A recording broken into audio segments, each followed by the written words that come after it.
noise may be a problem here, but welcome to our portable solar generator. I thought I would run through a little bit of, just basically run the nickel tour of how this thing works and explain a little bit of troubleshooting that we have had to do in the 13 months that we've owned it. Now basically with any solar system, this is no different. We had this one set up on a trailer, but it wouldn't matter. It would work the same way for a stationary unit. The power comes in through these panels, and now we're on the underside of them, and it comes in through this wiring here and in through the back of this box in this situation to what is called a controller. This one is by Morningstar. It's a high-end unit, very good unit, and it controls the power coming in at 12 volts, however many watts are flowing, so that you don't get too much at the wrong time and mess up your whole system. From there it runs over here through this heavy cabling into this battery bank, which I found out is not as large as I should have had it made. I will make it larger the next time I replace batteries in a few years. From there it comes back out to this box, which is called an inverter, and this inverter inverts the voltage from direct current to alternating current, so you can run your regular household appliances if you don't have DC appliances, which we don't. Now on the way he ran it through, the manufacturer ran it through a regular junction box like you see on your own house. There are 4 circuits, each of 20 amps, and those come into double outlet boxes here on the outside. You can see that 7 of the 8 outlets are currently in use. So that was not too many. Now, this has been a very reliable system, but there have been a couple of times we had a problem and had to troubleshoot.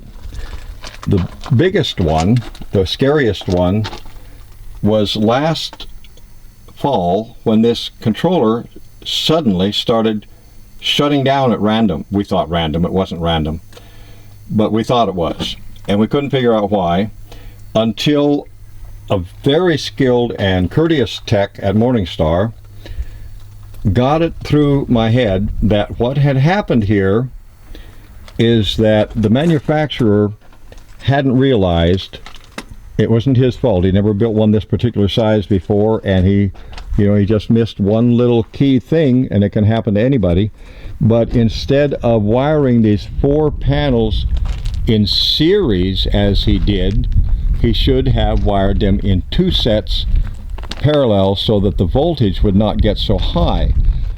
Because in the cooler weather, voltage gets higher, it turns out, and it had gotten high enough to just get past the safety limits for the controller, and the controller was saying, "Nuh-uh, you're giving me too much juice, buddy, and I'm going to shut you down to save yourself from yourself." So now you can see that these cables hanging here, they're there because one of the 4 panels is disconnected. We're running on 3/4 power until I get around to rewiring it, which is not going to be that difficult to do. I have all the parts, I just have to get to it.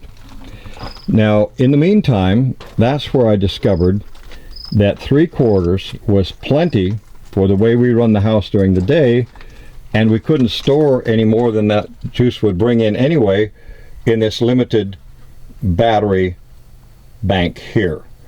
It's 840 amps of storage power there. It really should be at least double that, but I don't want to change it until these batteries wear out in a few years. Now, that was one. The other thing happened today and inspired me to get out here with the camcorder. It looked like the same thing in a way, in that the controller seemed to be shut down, and I thought it was, and I had to call into a Morningstar tech because even pressing the little reset button, which is in through that hole you see down there in the center, you poke it with a drill bit or something that'll reach in there and just depress it a little bit, it wouldn't start up at all. It's still showing absolutely 0 incoming watts. Now the way you can tell that is this has this really very good remote display on here, and right now it's got 595 watts coming in.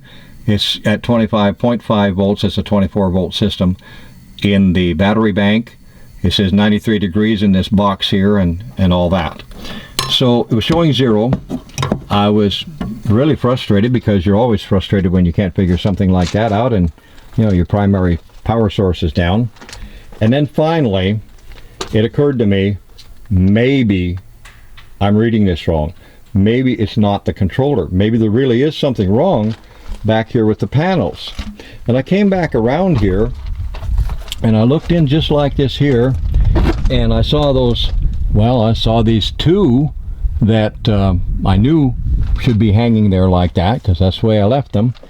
But over there where you see 2 loops, it wasn't like that. There were 1 loop and 2 ends hanging there. It turned out that one of the connectors had degraded. I don't know how. They have these little snaps that lock themselves together when they're just pushed together, but this one you can just slip it in and out now. So I had to wrap that with tape, and we're back up and running. So that was about a 3 cents worth of electrical tape fix, and the troubleshooting was done for the day.